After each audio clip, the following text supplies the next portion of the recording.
En este video vamos a ver pasos a seguir para analizar un texto correctamente. Antes que nada, es necesario leer la obra, sea un poema, un cuento, la novela, etc., dentro de su contexto histórico y social, el año de publicación, el lugar, el autor y demás. Antes de analizarla, hay que tener en cuenta los siguientes puntos. Tenemos que determinar la voz narrativa o poética cuando veamos poemas, que puede ser la misma o cambiar durante el transcurso de la narración. Además, identificar los tiempos de la narración, no solo cuándo sucede, sino también si hay alguna narración que vaya al pasado o al futuro. Otra cosa muy importante es plantear el tema principal de la obra. Esto tiene que ver con el conflicto al que se enfrenta el personaje principal y que le da sentido a toda la obra. Puede que haya temas secundarios que atraviesen la historia a medida que el principal transcurre. Si hay, es importante encontrarlos. Y por último, reconocer el argumento de la obra. Esta es la estructura que tiene cualquier obra literaria. Cómo empieza, cómo se complica y cómo se soluciona. Lo que conocemos como inicio, nudo y desenlace. Ahora sí, estamos preparados para pensar un punto de análisis. El punto de análisis es un lugar desde donde vos te parás. Es en donde vos podés leer la obra. Dependiendo de lo que se quiera lograr, puede ser objetivo o subjetivo. Esto va a depender del tipo de texto que uno vaya a escribir.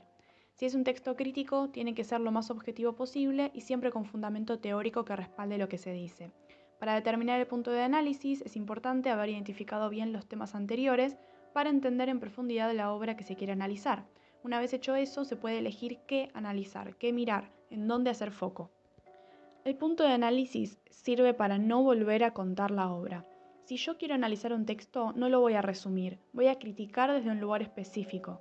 Lo ideal siempre es tener uno o más textos teóricos que me permitan tomar una postura desde donde pueda analizar la obra. El punto de análisis siempre tiene que ser consistente con todo lo anterior, tiene que tener sentido con la obra. Además, tengo que poder respaldarme en la obra y en los textos teóricos que utilicé para fundamentar mi opinión. Es importante utilizar bien las citas bibliográficas. Acá les dejo 3 de las más comunes. Para citar un libro de un autor, un capítulo o artículo de un libro o una página web según las normas APA. También hay que tener en cuenta las citas dentro del texto. Si la cita tiene 2 o 3 renglones, va entrecomillada seguido de 2 puntos. Pero si la cita tiene más de 3 renglones, va separada del texto. Se ponen 2 puntos y abajo se pone la cita completa. Esta tiene que verse con más márgenes y menor letra que el resto del texto para que haya una diferencia visual. Además, no lleva comillas. Al lado de ambas citas van entre paréntesis el apellido del autor, el año de publicación y la página del texto desde donde sacaron la cita. Acá frenen el video y lean con atención los 3 ejemplos. Es importante que tengan esto en cuenta siempre que vayan a citar porque es la manera correcta de hacerlo. Por último, una vez que tengan la información y las ideas, tienen que saber cómo escribir su texto. La estructura del análisis es de la siguiente manera.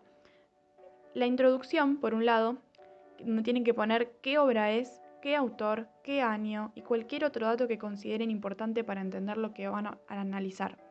Acá se encuentra algo llamado tesis, que es una oración aproximadamente, puede ser un poquito más, que enuncia nuestro punto de vista y de análisis. Por ejemplo, la realidad es que la obra de Kafka es autobiográfica.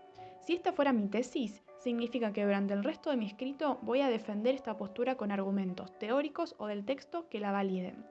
Después está el desarrollo, que es en donde ampliamos nuestra tesis. Acá tienen libertad de defender como quieran lo que ustedes postularon, pero es importante que su punto de análisis sea comprobable. Tienen que demostrar que leyeron la obra y entendieron lo que transmite. Es importante citar partes de la obra y de los textos teóricos que utilicen para analizarla. Y la conclusión, esta parte es en donde cierran sus ideas, vuelven a la tesis y reafirman todo lo que explicaron. Eso sería todo, cualquier duda me pueden escribir. Nos vemos.